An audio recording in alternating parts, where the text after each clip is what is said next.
Hi ಎಲ್ಲರಿಗೂ, ಅಮೂಲ್ಯ ಸ್ವಾದಿಷ್ಟ ಅಡುಗೆಗಳು ಚಾನಲ್ಗೆ ಸ್ವಾಗತ. ಗೋಬಿ ಮಂಚೂರಿ ಅಂದರೆ ಯಾರಿಗಿಷ್ಟ ಇರೋದಿಲ್ಲ ಹೇಳಿ. ಅದು ಹೊರಗಡೆನೇ ತಿನ್ನಬೇಕಾಗಿಲ್ಲ, ಮನೇಲೂ ಕೂಡ ರುಚಿಯಾಗಿ ಹೇಗೆ ಮಾಡ್ಕೊಳ್ಳೋದು ಅಂತ ಇವತ್ತು ನಾನು ತೋರಿಸ್ತೀನಿ. ಹೊರಗಡೆ ಅಷ್ಟೇ ರುಚಿಯಾಗಿ ಮನೇಲಿ ಮಾಡ್ಕೋಬೋದು. ಮೊದಲು ಬೇಕಾಗಿರೋ ಪದಾರ್ಥಗಳನ್ನ ನೋಡೋಣ. ಹೂಕೋಸು ಮೀಡಿಯಮ್ ಸೈಜ್ದು ನಾನು 2 ಈ ಥರ ಕಟ್ ಮಾಡಿ ಇಟ್ಕೊಂಡಿದ್ದೀನಿ. ಶುಂಠಿ ಬೆಳ್ಳುಳ್ಳಿ ಪೇಸ್ಟ್, ಸೋಯಾ ಸಾಸ್, ಕಾರ್ನ್ಫ್ಲೋರ್, ಮೈದಾ ಎಷ್ಟು ತೊಗೊಂಡಿರ್ತೀವೋ ಅದೇ quantity cornflour, green chilli sauce, vinegar, tomato ketchup, ಮೈದಾ ಹಿಟ್ಟು, ಹಸಿಮೆಣಸಿನ್ಕಾಯಿ 4, ಮಾಡ್ಕೊಂಡಿರುವಂತಹ ಕೊತ್ತಂಬರಿ ಸೊಪ್ಪು, ರುಚಿಗೆ ತಕ್ಕಷ್ಟು ಉಪ್ಪು, ಖಾರದ ಪುಡಿ 1 ಟೀ ಸ್ಪೂನ್, ಎಣ್ಣೆ, ಈರುಳ್ಳಿ ಮೀಡಿಯಮ್ ಸೈಜ್ದು 4 ತೊಗೊಂಡಿದ್ದೀನಿ. ಈ ಥರ ಸಣ್ಣಗೆ ಹೆಚ್ಚಿಟ್ಕೊಂಡಿದ್ದೀನಿ. ಈಗ ಮಾಡುವ ವಿಧಾನ ತೋರಿಸ್ತೀನಿ.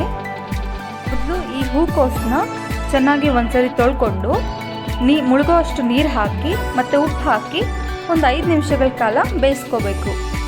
ಪೂರ್ತಿ ಬೇಯಿಸ್ಕೊಳ್ಳೋಕೆ ಹೋಗಬೇಡಿ, ಇನ್ನೂ ಕ್ರಂಚಿಯಾಗಿರೋ ಥರನೇ 60% ಮಾತ್ರ ಬೇಯಿಸ್ಕೊಳ್ಳಿ. ಈಗ ಈ ನೀರನ್ನೆಲ್ಲ ಬಸ್ಬಿಟ್ಟು ತಣ್ಣೀರು ಹಾಕ್ಕೊಳ್ಬೇಕು. ತಣ್ಣೀರು ಹಾಕಿದ್ರೆ ಕಾಲಿಫ್ಲವರ್ ಮತ್ತು ಬೇಯೋದಿಲ್ಲ. ಈಗ ಕಾಲಿಫ್ಲವರ್ನ ಸಪ್ರೇಟಾಗಿ ತಗೋಬೇಕು. ನೀರೆಲ್ಲ ಚೆನ್ನಾಗಿ ಬಸ್ಕೋಬೇಕು. ಈಗ ಒಂದು ಬೇಷನಲ್ಲಿ ನಾನು ಮೈದಾ ಹಿಟ್ಟು ಹಾಗೆ ಕಾರ್ನ್ಫ್ಲವರ್ ಹಾಕ್ತಾಯಿದ್ದೀನಿ. ಇದಕ್ಕೆ ಸ್ವಲ್ಪ ಖಾರದ ಪುಡಿ ಹಾಕ್ತಾಯಿದ್ದೀನಿ ಮತ್ತು ರುಚಿಗೆ ತಕ್ಕಷ್ಟು ಉಪ್ಪು, ಶುಂಠಿ ಬೆಳ್ಳುಳ್ಳಿ ಪೇಸ್ಟ್ ಹಾಕ್ತಾಯಿದ್ದೀನಿ. ಇದನ್ನೆಲ್ಲ ಒಂದ್ಸತಿ ಚೆನ್ನಾಗಿ ಮಿಕ್ಸ್ ಮಾಡ್ಕೊಳ್ಳಿ. ಉಪ್ಪನ್ನು ಜಾಸ್ತಿ ಹಾಕ್ಲಿಕ್ಕೆ ಹೋಗಬೇಡಿ, ಆಮೇಲೆ ಸಾಸ್ಗಳೆಲ್ಲ ಹಾಕ್ತೀವಲ್ಲ ಅದರಲ್ಲಿ ಉಪ್ಪಿನ ಅಂಶ ಜಾಸ್ತಿನೇ ಇರುತ್ತೆ, ಹಾಗಾಗಿ ನೋಡಿಕೊಂಡು ಹಾಕಿ. ಇದನ್ನು ಚೆನ್ನಾಗಿ ಬೀಟ್ ಮಾಡಿಕೊಂಡು ಸ್ವಲ್ಪನೇ ನೀರು ಹಾಕ್ಕೊಂಡು ಕಲಿಸ್ಕೋಬೇಕು. ನೀವು ಕೈಯಲ್ಲಾದರೂ ಕಲಿಸ್ಬೋದು, ಈ ಥರ ವಿಸ್ಕರಲ್ಲಾದರೂ ಕಲಿಸ್ಕೋಬೋದು. ಗಂಟಿಲ್ಲದೆ ಕಲಿಸ್ಕೋಬೇಕು. ಈಗ ನಾವು ಬೇಯಿಸಿ ತಣ್ಣಗೆ ಮಾಡಿ ಇಟ್ಕೊಂಡಿರುವಂತಹ ಕಾಲಿಫ್ಲವರ್ನ ಇದರಲ್ಲಿ ಹಾಕ್ಕೋಬೇಕು.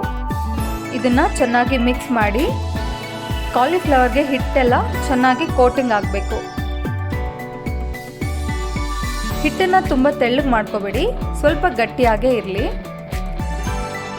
ಈಗ ಕಾರ್ನ್ಫ್ಲವರ್ ಮೈದಾ ಕೋಟಿಂಗ್ ಆಗಿರುವಂತಹ ಕಾಲಿಫ್ಲವರ್ನ ಒಂದೊಂದಾಗಿ ಎಣ್ಣೆಲಿ ಹಾಕಿ ಗೋಲ್ಡನ್ ಕಲರ್ ಬರೋವರೆಗೂ ಕರಿಬೇಕು. ನೀವು ಜಾಸ್ತಿ ತೆಳ್ಳಗೆ ಮಾಡ್ಕೊಂಡ್ರೆ ಹಿಟ್ಟನ್ನು ಈಗೆಲ್ಲ ಕಾಲಿಫ್ಲವರ್ ಒಂದೊಂದು ಅಂಟ್ಕೊಳ್ಳುತ್ತೆ, ಚೆನ್ನಾಗಿರೋದಿಲ್ಲ. ಎಣ್ಣೆ ತುಂಬಾ ಹೀಟ್ ಮಾಡ್ಕೋಬೇಡಿ, ಮೀಡಿಯಮ್ ಆಗಿ ಕಾಯ್ದಿರಲಿ. ಈ ಥರ ತಿರುವ ಆಗ್ತಾ ಚೆನ್ನಾಗಿ ಎಲ್ಲ ಕಡೆನೂ ಫ್ರೈ ಮಾಡ್ಕೊಳ್ಳಿ. ನೀವು ಇದನ್ನು ಹಾಗೆ ಕೂಡ ತಿನ್ಬೋದು, ತುಂಬಾ ಚೆನ್ನಾಗಿರುತ್ತೆ ಇದು.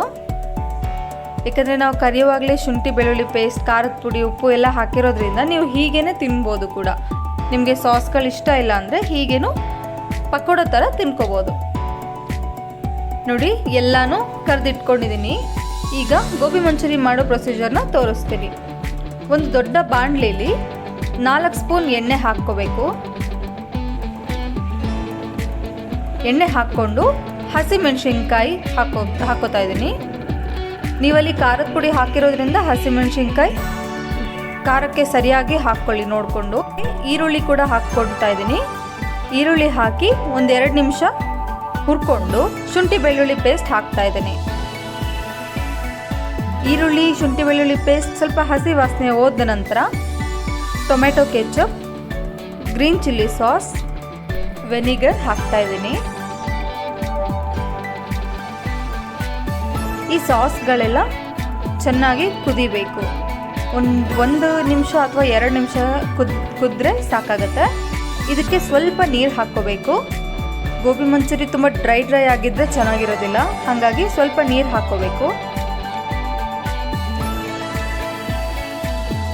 ಇದು 2 ನಿಮಿಷಗಳ ಕಾಲ ಕುದಿಬೇಕು. ಹೀಗೇನೆ ಸಾಸ್ಗಳು ಈ ಥರ ಒಂದು ಕುದಿ ಬಂದ ತಕ್ಷಣ ನೀವು ಕರೆದಿಟ್ಕೊಂಡಿರುವಂತಹ ಕಾಲಿಫ್ಲವರ್ನೆಲ್ಲ ಹಾಕ್ಕೋಬೇಕು. ಹಾಗೆ ಸಣ್ಣದಾಗಿ ಕಟ್ ಮಾಡ್ಕೊಂಡಿರುವಂತಹ ಕೊತ್ತಂಬರಿ ಕೂಡ ಹಾಕ್ಕೋಬೇಕು. ಇದನ್ನೆಲ್ಲ ಹಾಕಿ ಚೆನ್ನಾಗಿ ಮಿಕ್ಸ್ ಮಾಡ್ಕೊಳ್ಳಿ. ಇದನ್ನೆಲ್ಲ ನೀವು ಹೈ ಫ್ಲೇಮಲ್ಲೇ ಮಾಡ್ಕೋಬೇಕು, ಇದು ತುಂಬಾ ಮುಖ್ಯ. ನೀವು ಲೋ ಫ್ಲೇಮಲ್ಲಿ ಇಟ್ಟು ಮಾಡ್ಕೋತೀನಿ ಅಂದರೆ ಗೋಬಿ ಮಂಚೂರಿ ಕ್ರಿಸ್ಪಿನೆಸ್ ಎಲ್ಲ ಹೊರಟೋಗಿ ಮೆತ್ತಗಾಗತ್ತೆ. ಇದನ್ನು ಚೆನ್ನಾಗಿ ಮಿಕ್ಸ್ ಆದರೆ ಸಾಕು, ಜಾಸ್ತಿ ಹೊತ್ತು ಕೂಡ ಹುರಿಲಿಕ್ಕೆ ಹೋಗಬೇಡಿ, ಮತ್ತೆ ಮೆತ್ತಗಾಗತ್ತೆ. ನೋಡಿದ್ರಲ್ಲ ಎಷ್ಟು ಸಿಂಪಲ್ಲಾಗಿ ಕೆಲವೇ ಇಂಗ್ರೀಡಿಯೆಂಟ್ಸಲ್ಲಿ ಎಷ್ಟು ಚೆನ್ನಾಗಿ ಮಾಡ್ಕೋಬೋದು ಮನೇಲೇ ಅಂತ. ನೀವು ಖಂಡಿತ ಟ್ರೈ ಮಾಡಿ, ತುಂಬಾ ಚೆನ್ನಾಗಿ ಬರುತ್ತೆ. ಅಷ್ಟೇ, ಈಗ ಗೋಬಿ ಮಂಚೂರಿ ರೆಡಿ ಆಗಿದೆ. ಇದನ್ನು ಹಸಿ ಈರುಳ್ಳಿ ಜೊತೆ ಸರ್ವ್ ಮಾಡಿಕೊಂಡ್ರೆ ತುಂಬಾ ಚೆನ್ನಾಗಿರುತ್ತೆ.